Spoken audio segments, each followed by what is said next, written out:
a roll call, please. Mr. Kaminsky? Here. Mr. DeSarno? Here. Mrs. Joffroy? Here. Mayor Morgan? Here. Mr. Munoz? Present. Mrs. McKnight? Here. Mrs. Belisca? Present. Let's salute the flag. I pledge allegiance to the flag Of the United States of America and to the republic for which it stands, one nation, under God, indivisible, with liberty and justice for all. This is a public meeting in the Borough Council for the Providence County, Union State, New Jersey. Adequate notice has been given.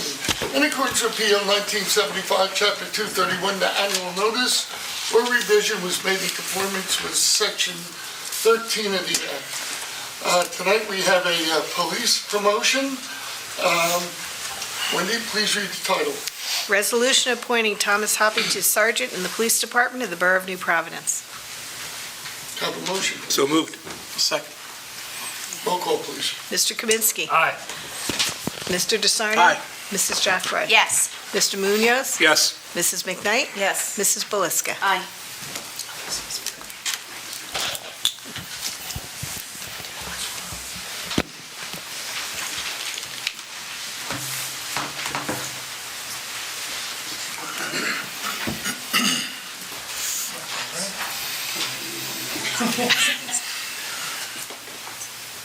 I state your name. I, Thomas Hoppy Jr., Do solemnly swear do solemnly swear that I will support the Constitution that I will support the Constitution of the United States of the United States and the Constitution and the Constitution of the State of New Jersey, of the State of New Jersey, and that I will bear true faith that I will bear true faith and allegiance to the same and allegiance to the same and to the governments established and to the governments in established the United States in the United States and in this state, and in this state, under the authority of the people, under the authority of the people, and that I will faithfully, and that I will faithfully, impartially, impartially, and justly perform and justly perform all the duties of police sergeant all the duties of police sergeant according to the best of my ability. according to the best of my ability. Congratulations.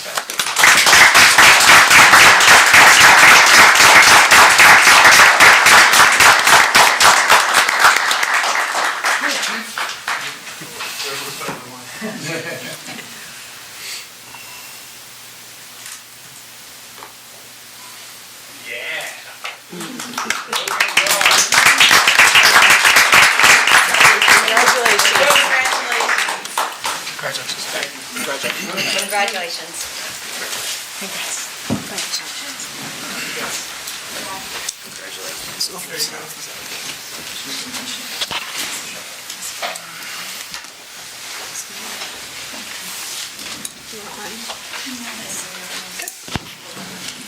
Okay, now, I know a lot of you are here for TJ. You don't have to stay for the entire meeting. I know you have a little celebration going, so, you know, you're more, we don't feel offended if you want to leave. Thank you. And we'll see you later. Carry on.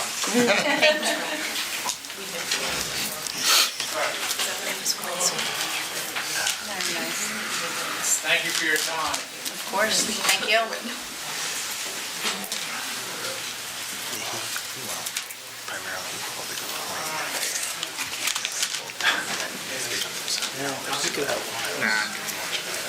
That was it. Of course, he read this. We got some guilt. We got some guilt. That was some guilt. Guilt? I'll take a guilt. Thank you, Song. Okay, Why is this? I need approval minutes of December 6th, please. So moved. I'll second. All in favor? Aye. No, so be it. Okay, correspondence, First Energy, that's JCP&L. They're noticing yes, some tree maintenance work on the transmission lines. Raymond, was it Maish on Fairview Avenue project, and Colliers is working to finish up the punch list on Fairview Avenue. Tara Falkoff, facilities usage request. We will be opening up the municipal center as of the first of the year for meetings. And like everybody else, everybody has to have the required insurance.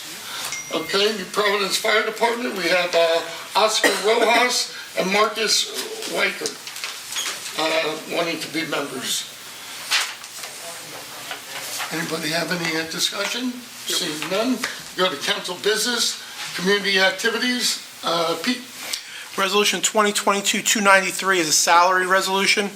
That's a resolution to hire a certified special needs teacher to lead the Tri-Can basketball program. Resolution 2022-294 is a resolution awarding contracts for multi-sports programs to U.S. Sports Institute and Strive in Sports. These are vendors that provide camps and programs for the Recreation Department throughout the year. That's it, Mayor. Okay, thank you. Matt, engineering and construction. Thank you. Resolution 2022-295 is a resolution awarding a contract to Quality Electrical Construction, 9 Plum Lane, Homedale, New Jersey, for Central Avenue at Valentine Road's pedestrian flashing beacon project. This is for the installation of the flashing beacon project on the intersection of Central Ave and Valentine Road. That's great news there.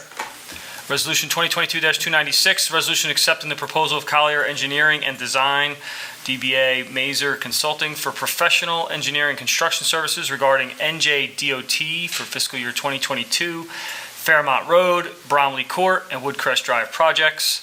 This is an agreement to provide construction administration services for our NJDOT grant awarded for those streets. Resolution 2022-297, a resolution authorizing a return of escrow funds to Tamer Elshami, 11 Westview Avenue. This is returning escrow money for Block 171, Lot 31. This I mentioned probably about a month ago or so. This applicant applied to build a two-family on and subdivide the lot, and he was denied by the planning board. This is a return of his escrow. Resolution 2022-298 is a resolution approving a purchase order for iProject Solutions LLC in an amount not to exceed $14,275 for electronic plan review equipment. This is approval for a purchase for the electronic plan review table that our planning and development department will be able to use to make them more efficient. Resolution 2022-299 is a resolution awarding contract to Robert W. Wojcik, Landscape Contractor, Inc., 1170 Greenwood Lake Turnpike, Ringwood, New Jersey, for cricket pitch site preparation. And this has been long in the making. This project is for construction of a 20-foot by 70-foot long synthetic turf surface we've been discussing for months. The scope is excavating the soil, approximately 8 inches depth. Soil will stay on site, subgrade compaction, and installation of a 4-inch base, 2-inch finishing stone. Resolution 2022-300 is a resolution awarding contract to Robert W. Wojcik, Landscape Contractor, Inc., 1170 Greenwood Lake Turnpike, Ringwood, New Jersey, for cricket pitch synthetic turf installation. This is the actual installation of the turf. So here we're awarding both the excavation of the area and prepping for the turf and the installation of the turf. And I want to say both contracts, we went out to bid. We've received multiple bids on those. We've received bids in the range of $200,000 to the awarded bid here of roughly $17,000. This does not include the actual turf itself. The borough will be purchasing the turf through our co-op once we purchase the turf. And it's prepped, it'll be ready for installation. Do we have any idea what timeline we have on this?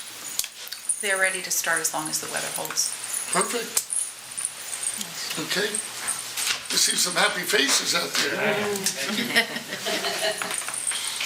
Okay, where we at? Finance. Resolution 2022-301 is a resolution authorizing payment of attached bills payable list in the amount of $658,446.56. Significant items include our state of New Jersey December health benefit premium of $122,150, as well as the cost for the replacement of Commerce Street pedestrian bridge to Connolly Brothers of $191,500. Resolution 2022-302 is a resolution authorizing contracts within certain approved state contract vendors for contracting units pursuant to NJSA 40A 11-12A. So this provides the authorization for our borough administrator to allow a qualified purchasing agent to make any and all purchases on behalf of the borough in relation to our state contract vendors. And this is, as you know, was part of our audit. They asked us to make sure we're passing resolutions giving that authorization. Resolution 2022-303 is a resolution authorizing contracts with certain approved county, state, and national cooperative purchasing contract vendors for contracting units for the year 2022. Again, this is the same exact thing. However, this now is not only within the state. This is also national co-ops as well. Great, thank you. Last one. Sorry. Resolution 303. Resolution 2022-304 is a transfer resolution. This time of year, we look at the budget line items, and we may transfer a few line items from one item to another, and that's all we're doing here. Okay, personnel, Rob. Thank you, Mr. Mayor. Resolution 2022-305 is a salary resolution. This resolution proposes a 2% salary increase for all of our non-union employees, in addition to the regular step increases for 2023. Of note, this resolution would move Jessica Short from part-time to a full-time employee. So at some point, maybe this year, Wendy may retire, and we'll be sad to see you go, Wendy, after such a long and storied career for New Providence. But we have a succession plan in place, and this is part of that succession plan. Also, it's important to note that we usually try to keep our non-union employees at the same percent increase as our Teamsters, which is our DPW and Public Works employees. So, we're in the middle of negotiating those contracts as we speak. So when those are finalized, we may have to go back and readjust that 2% increase and maybe increase it just a little bit. All right. Thank you, Rob. Okay, next is public safety. We have raffle requests for the New Providence Education Foundation, RA 1180 and 1181, and they've been properly filled out and approved. Resolution 306 is, the next couple are step increases for the police department. Christian Seeley is going to step 4. Andrew Lynch will be going to step 4. Jeff Bruder is going to step 5. Carmine Basileri is going to step 6. And Greg Miller is going to step 7. As you can see, that we've had a great number of new officers in the police department, and they're all doing fantastic. Okay, we have resolution 311 approving purchase order for Code 3 Inc., not to exceed $10,679, and that's for outfitting the new police vehicle. Okay, at this time, boy, that's it. Wow. Discussion items. I only have one thing, and I've been holding off bringing this up because I was hoping it would work itself out through the legislature or the governor. We belong to the state health benefits plan. I think there's about 375 municipalities out of 565 that are in this plan. Now, there's three groups in this plan. There's state workers, there's county workers, municipal workers, okay, and state and county and municipal governments. The state has given their workers and the state a 3% increase for health benefits. 3. They're tacking on 22.8%. 22.8% increase to county and to the municipalities. Now, all I hear out of Trenton is, we have to be fair. Everything's got to be fair, equal. Well, how you get from 22.8% increase to 3 is beyond me. Everybody should be paying the same amount. This amount should be like 10%, like in private industry. This is so unfair and so wrong. And if this is to keep that state budget down, it's a crime because it's a shell game. And that's all it is. This increase to the county and to the municipalities is going to affect your property taxes directly. And they say, well, you have a cap. The health benefits fall outside the cap. The employees have to get the health insurance by contract. It is totally unfair. And I thought by this time, by the end of the year, this disparity would have been taken care of. And, it's about time. I know the League of Municipalities, the Conference of Mayors, we have all been working hard to try and get the governor to change his mind about this. And it's not like the state doesn't have a big surplus. They do.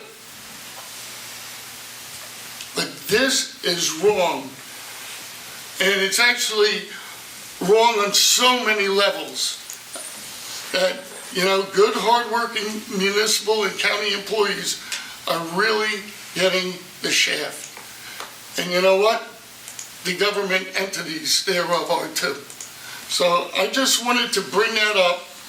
I want the public to know, because it's like a dirty little secret out there that nobody's really talking about. But this is horrific. This is the worst case of disparity I have ever seen in government. It really is.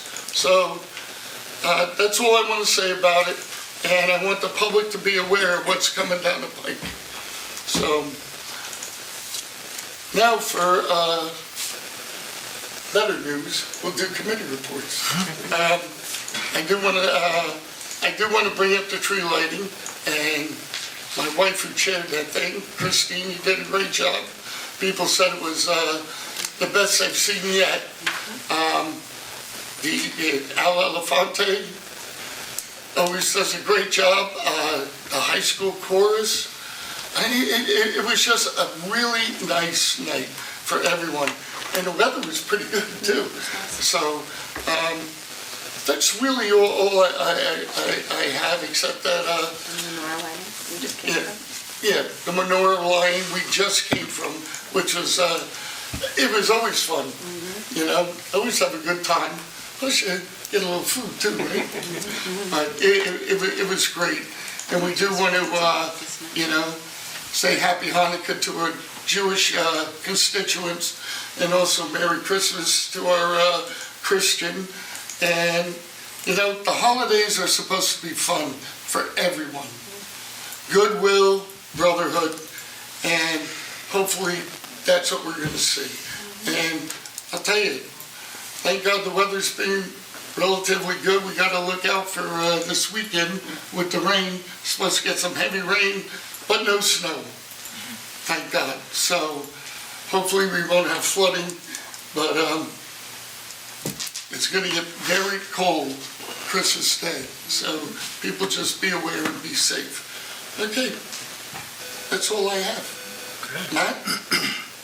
So just to touch base back on the cricket pitch, I did want to say a couple things. Thank you to the council and the mayor for your support, for helping us get through many months of getting that to a stage where it's at today, which is basically getting ready to be installed, right?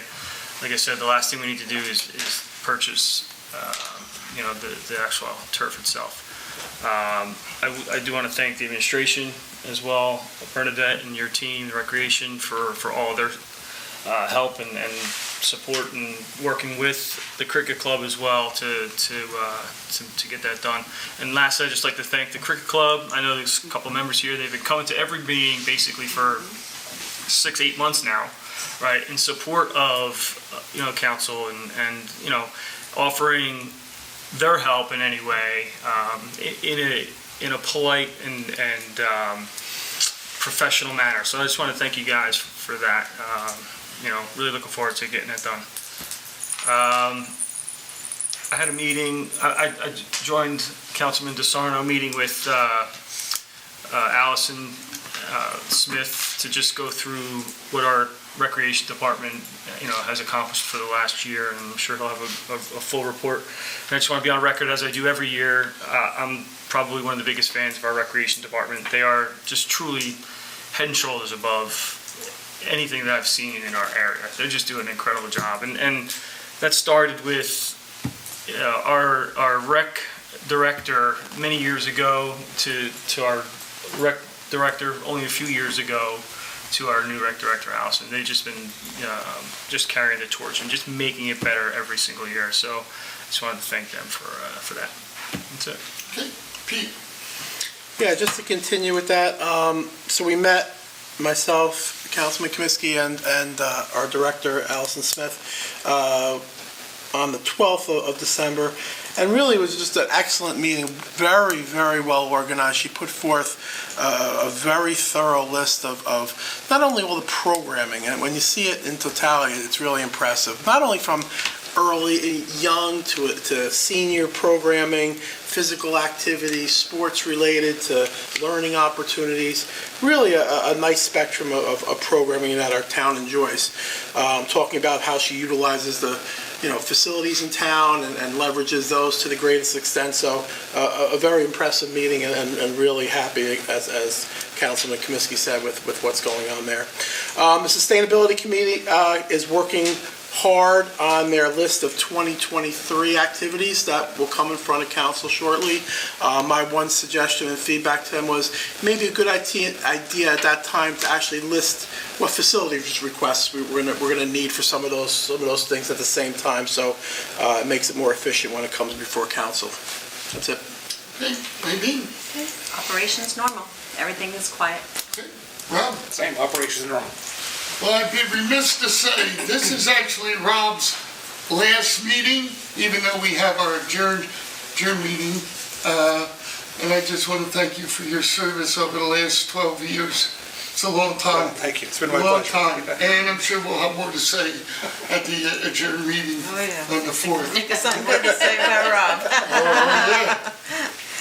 Yeah, it's been pretty quiet, Mayor, so operations are normal here as well. Okay, Diane? Status quo for me too.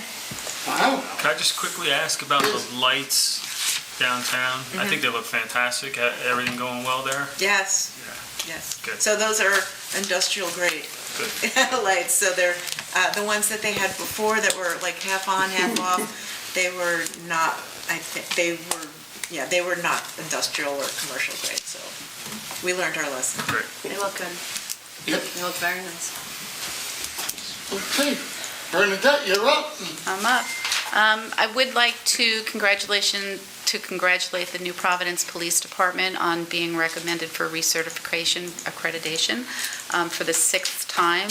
We're one of only 2 municipalities who enjoys the longevity in being reaccredited that many times. For those who don't know, the accredited status represents a significant professional achievement. Accreditation acknowledges the implementation of policies and procedures that are conceptually sound and operationally effective. And I have no words for the amount of respect that I have for our police department, so I thank them for all that they do for us.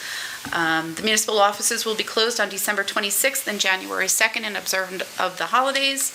And after we get back in January, we're targeting Tuesday, January 10th for the traffic improvement meeting to go over with the police department and the public where we've been, where we are, and where we're going. So I hope to have their report in the next few days. Yeah, I think it's amazing. The police department get recertified 5-6 times. I mean, I remember, I think we were the third municipality in the state to get accredited. And out of 565 municipalities, only 2 have been recertified 6 times. I mean, that's incredible, Danny. You know, I know it's not only you, it's just your whole team. And we started out with doing this with Doug Morgan, then Tony, Teresa, you. It's just great. Keep up the good work. Thank you. You make us proud. Thank you very much. Okay. At this time, we have public comments. Anybody wishing to address council? Give their name and address. Hi, I'm Rebecca Caniglio, and unfortunately, I live at 48 Marion Avenue. I'm here to dispute and clear up a false statement made by Al Morgan at the last meeting. I wrote a letter to all of you asking for action and actual real solutions, and instead, Al falsely stated that I am involved in a neighbor dispute and that I don't get along with my neighbors, and it may be a little bit of all of our faults. That was outrageous, and I have to defend my and my family's honor by telling those of you that I actually wanted to speak to. I had to take a night off of work to do this. And this is based on facts, backed up by pictures, videos, action line reports. And there, I can assure you, there is no fault that can be placed on me, my family, or our property, because we have never owned, driven, or idled a diesel truck. We have never tied a pit bull outside and let it bark for hours. We have never shot a BB gun. We have never stolen copper wiring. We have never had drug-sniffing dogs at our house. We have never poured gas on construction debris and lit it on fire. We do not make noise every single day and prevent others from doing their work and sleeping. We do not park cars all over the street, preventing others from clear access to their own driveway. We do not own or ride a dirt bike. We do not leave our car on the street every night. We do not have offensive signs on our property. So you can see why that statement is false and completely inappropriate. What I was asking and what I am asking for is our right to peace and quiet. The only ordinance I can find anywhere is this peace and good order. And it says, no person shall disturb the quiet of the borough or any unlawful assembly of persons or any neighborhood, family, or person within the borough by any loud or unnecessary noise, or by shouting or using profanity, indecent or obscene language, or by any indecent conduct whatsoever, quarreling, fighting, disturbing the public peace. My peace is disturbed every single day. So while I appreciate your snow equivalent, that's a couple days. This is every single day. I was woken up Saturday. I was woken up Sunday. My work was disturbed yesterday, and I was shocked that there was no one outside today because it was that cold. But this has gone on in the heat. This goes on in the cold, and there are actual real safety concerns. So to make a false narrative that this is a neighbor dispute is standing in the way of them actually helping us. So that was just completely inappropriate, and I feel you owe my family an apology. So what I was asking for, and what I'm still asking for, is that there are real, actual safety concerns. And I've reached out to you as president, and I haven't heard anything from you, and I don't understand that. We are on a dead end, so cars come this way, and cars come this way, and with all the cars blocking when I pull out of my driveway, it's only a matter of time before someone gets hurt. And as a parent of a new driver, it better not be her. Then there's the issue of the burning. These people have a history of burning things. They throw Amazon boxes in there. I report that that's not supposed to be burned. I have the Environmental Rights Commission telling me you're not supposed to burn treated boxes, so we're exposed to that. Even though somebody here was kind enough to finally give us no idling signs after 17 years, which I appreciate more than you can imagine, I still was breathing it in this morning. So we're still being exposed to that. So there's the cars all over, which is a safety concern. There's the fire of burning things I don't know what they're burning, and pouring accelerant on it and going up when it's windy and cold and things like that. And the noise. I have to be able to work in my own home. My work takes concentration and focus. I'm helping other people. If there are people's voices that are so loud I can hear them, what they are saying inside my house, it's too loud. And it's always pushed over, oh, that's Board of Health, oh, that's this one. There's excuses all over the place, but there's no action. There's nothing being done to assure our quality of life. And my conversation with the Environmental Rights Protection people this week was fascinating because they said there's supposed to be new nuisance codes and they're supposed to be enforced. I can't find them anywhere. But ongoing noise every single day for months you have to do something about it. I understand this is only happening to me because this is where I happen to unfortunately live right now, but it is happening to some people in your community and it should be addressed. What I've asked, the purpose of my letter and why I had to take a night off to explain it again is because every time you put this in a neighbor dispute column, you're not looking at the fact that you should look at the noise ordinances here. People work from home now and people have a right to work in their house undisturbed and sleep. I mean, I'm talking every week and we're woken up by loud noise, by yelling. And when I'm constantly told, call the police, I've explained over and over and over again that puts my family in jeopardy because they know it's me calling, because we don't have a neighborhood watch, that was denied. And the police have walked over in front of them and come to our house and told us what's happened. So this case has been mishandled for 17 years. We are where we are because it's been mishandled. And I literally cannot stand for it any longer. We are actively trying to move. Thank you for the house update, but that's not a house for us. It comes with a fire pit, and I don't burn stuff, but we'll keep looking. Also, I'm sure you're aware that moving right now with no inventory and the rates is not as easy as it would have been, a while ago. So we're essentially trapped right now until we can get out of here. I would leave today, but I'm not doing that to my daughter. So we are trapped here. So I am asking you as Al and I don't see eye and eye, and we are not going to. But I'm asking the rest of you that you please look into the noise ordinance and help my family. Thank you for your comments. I'll wait for your apology in writing. Well, I'm going to go through this once again. And there will be no apology because we've bent over backwards for this family. We have sent the fire department, the fire inspectors over multiple times. We have sent the building inspector, zoning officer over multiple times. The police department has been there multiple times. The Board of Health with the noise has been over there multiple times.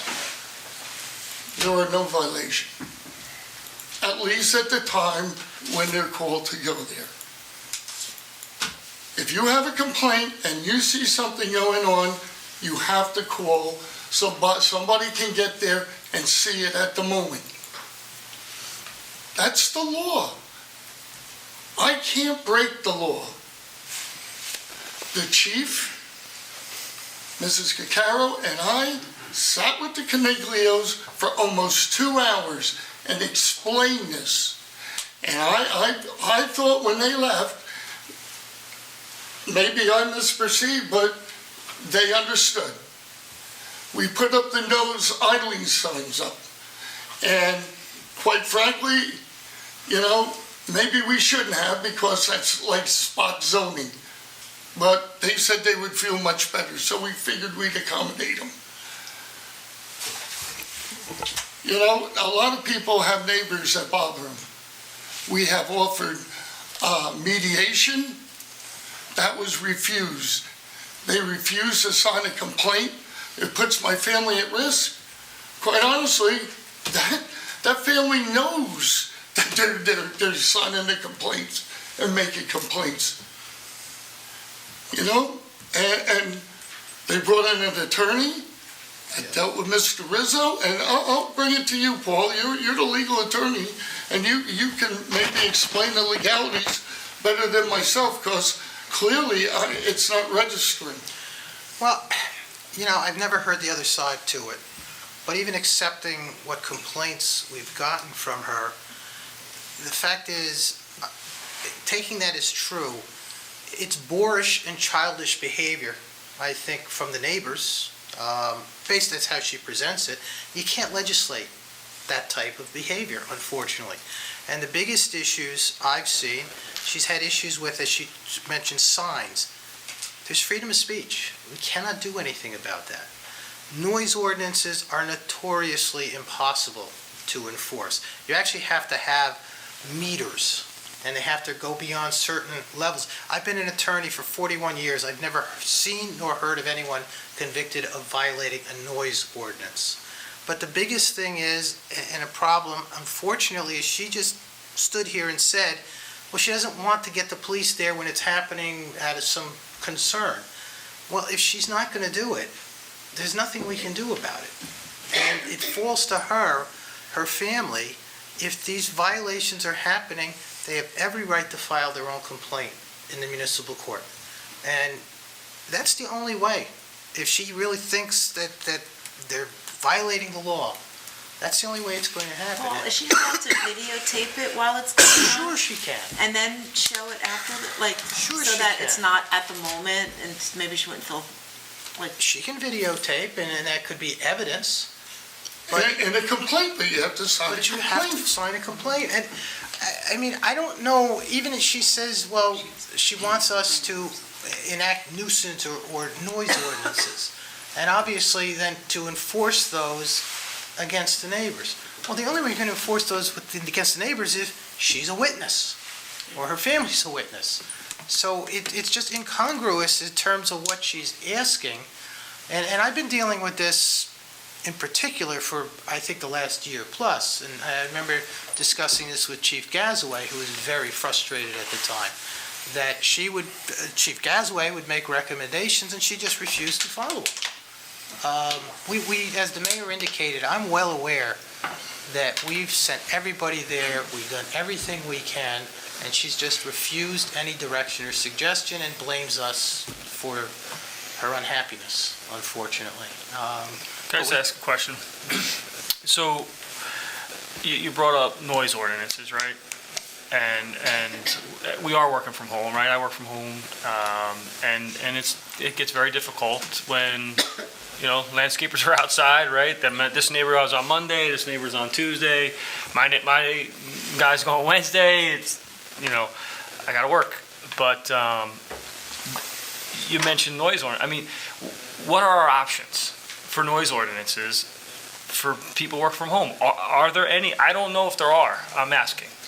The noise ordinance is by the state. It is. There's decibel levels that Right. you would have to incorporate into the ordinance, and you would have to prove they were exceeding those decibels.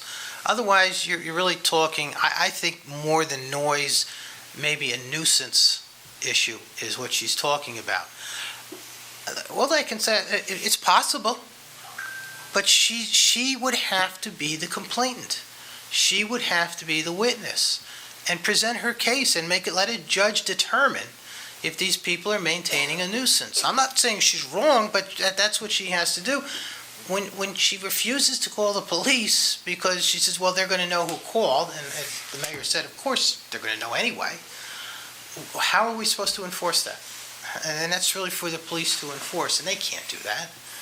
So I don't know why, and she's talking 17 years, I don't know why she's never filed a complaint. It doesn't make much sense. I mean, the neighbor obviously knows who's on the other side of things. It's possible that she can prove a case of nuisance, but, unless she wants to call the police, have the police arrive as it's happening, so that they can witness or hear what she's talking about, what is a police officer going to do? Or the zoning officer, or anyone else. So either call, as you say, you're working from home, you're hearing this noise, call the police, ask them to come right now and see if they can hear it. Or, and I really think this is the better avenue, file your own complaint. Get into the system. There were actually, even though she's resistant to it, you may start a conversation and a dialogue. At least maybe then have a chance of it getting better. But you have every right to appear in the municipal court with your complaints. But I don't agree with the idea that we don't have enough on the books, so to speak. That's not the issue. The issue is proving the case, and she has to be the one to I'm saying she, her husband, her family, would have to be the witnesses. I can't say anything more. I agree, and we tried to get mediation, but she refused, and but I think it's too far gone now. I don't agree. think mediation would even solve a thing. But we even offered, and I think Bernadette had scheduled a meeting where we were going to sit down with her, I And think her even at that attorneys. time, her attorney, with Keith Lynch, I think then Chief Gasway at the time, myself. You were going to be there, and then she promptly hires an attorney who sends a letter, threatens us that we're not doing our job, and basically he's going to sue us. Yeah. That's not getting people anywhere. Unfortunate, but she's not helping her situation, I'm sorry. And nobody wants to see anybody unhappy. I'm You not know, unsympathetic but to you her, but gotta there's help only so much you yourself, can too. do. So, okay. All right. Anyone else wishing to address council?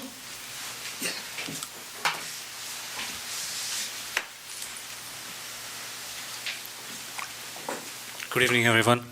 I just wanted to thank on behalf of New Providence Cricket Club for passing the resolution. I know from day one, Mayor Morgan and Matt Kumiski and everybody else have been very supportive and encouraging about our initiative, to start the cricket in this town. And it's great to see that we finally have a contractor ready to basically implement the turf pitch.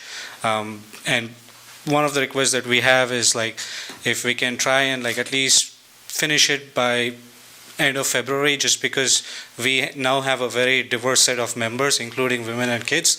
It just gives us enough time for us to kind of plan the programs and activities for the year, because we ourselves are kind of busy with work and family. So it just gives us more time to put some thought process and come up with various programs. But thank you so much. It's been very helpful and encouraging. I know this is going to be very good for our community, and we look forward for a very exciting 2020 year. And happy holidays, everyone. Thank you. Thank you. Same to you. So now you're going to get pushy. Well, I think Bernadette's the best. It's all weather dependent. And, we want to get these projects done as fast as we can. And that cricket's a wild game. Okay. Anyone else? Yeah, Rupa.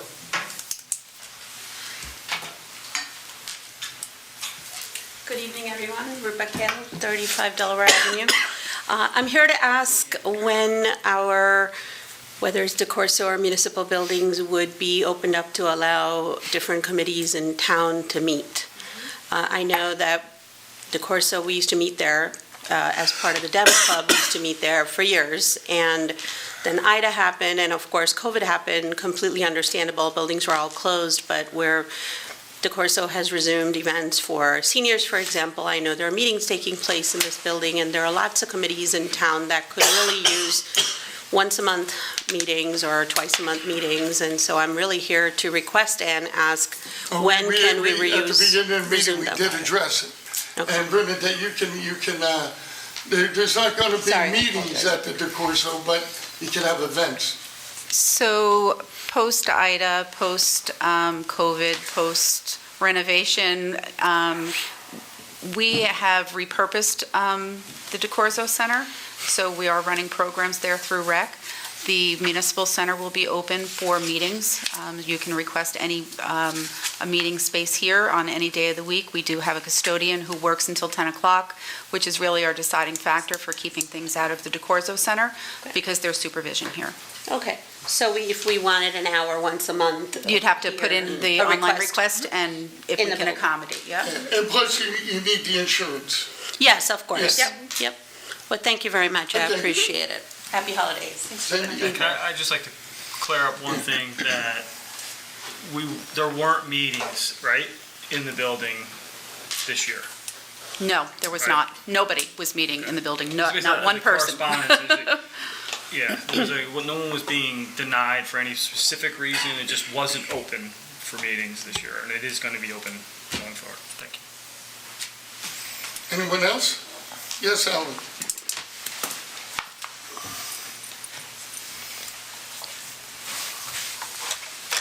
Hi, Alan Swanson, 47 Overhill Road.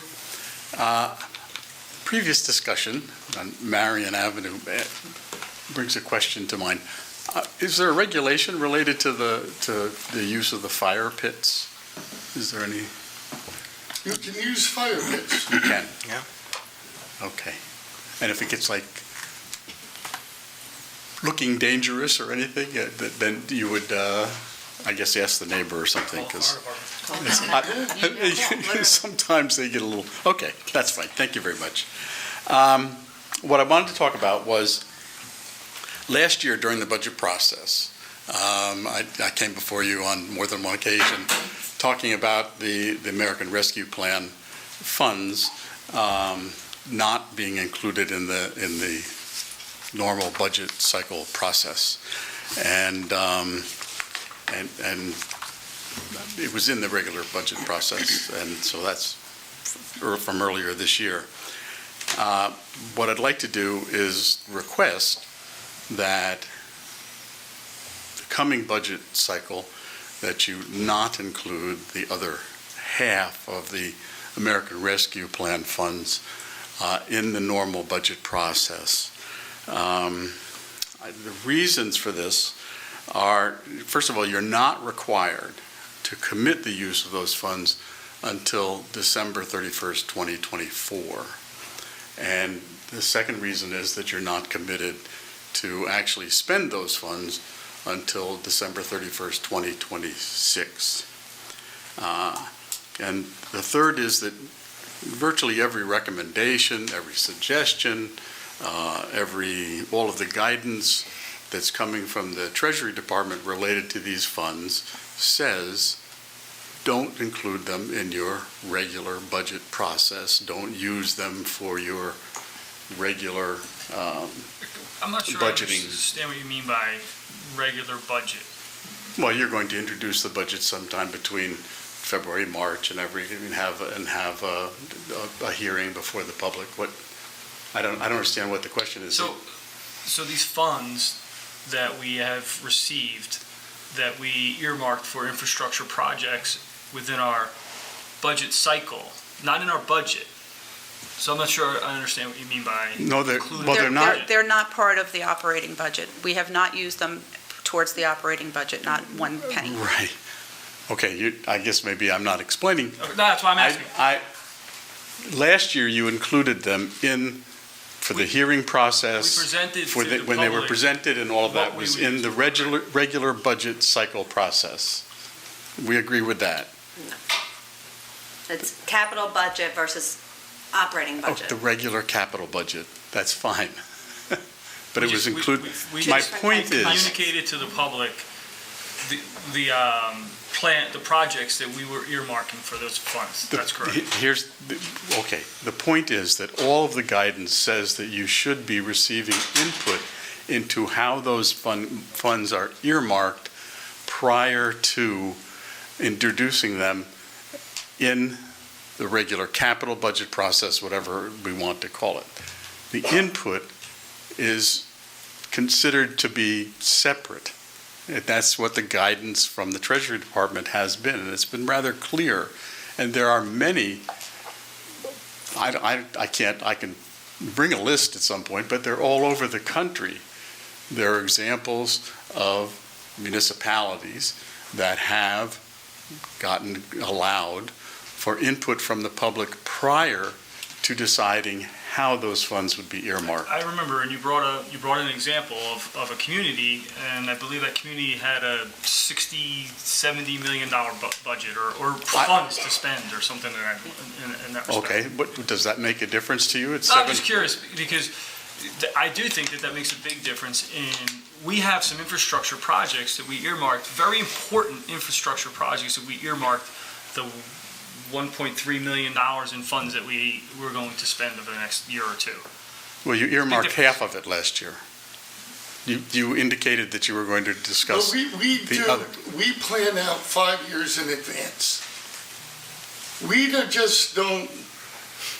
are very careful the way we budget our money and how we get things done. So we have a 5-year plan. And how did this money that came into existence in 2021 figure into the 5-year plan? This money was earmarked, this money was created as a result of the COVID. It had nothing to do Al, with can your I take it? Do you five-year mind? plan. So we have projects that we have identified today, tomorrow, next year, for the next 5 years. Those projects will be funded by taxpayers' money, right? We have received funds. Now, if we got $10 million in funds, we would say, holy cow, what are we going to do with $10 million, right? Maybe there's a lot more things that we can do. Let's get community input, which we do on a lot of things, right? We just had a community event talking about our recreation master plan and our facilities in town and all those. We always try to engage the public. We have $1.3 million that we have, and we have probably, I don't even know the number, $7-8 million in infrastructure projects that we have, put on this plan that we're going to be working on over the next few years. And this is funds that we're going to be using specifically for specific infrastructure, right? That's based on the guidance, right? That we can spend it on, right? We can't just go build a recreation center, right? That we're going to be spending these funds for, right? That's taxpayer money, right? So we either need to raise taxpayer money or we have these funds that we can use, right? To help some of these infrastructure projects that we've already identified that are very important projects in the town.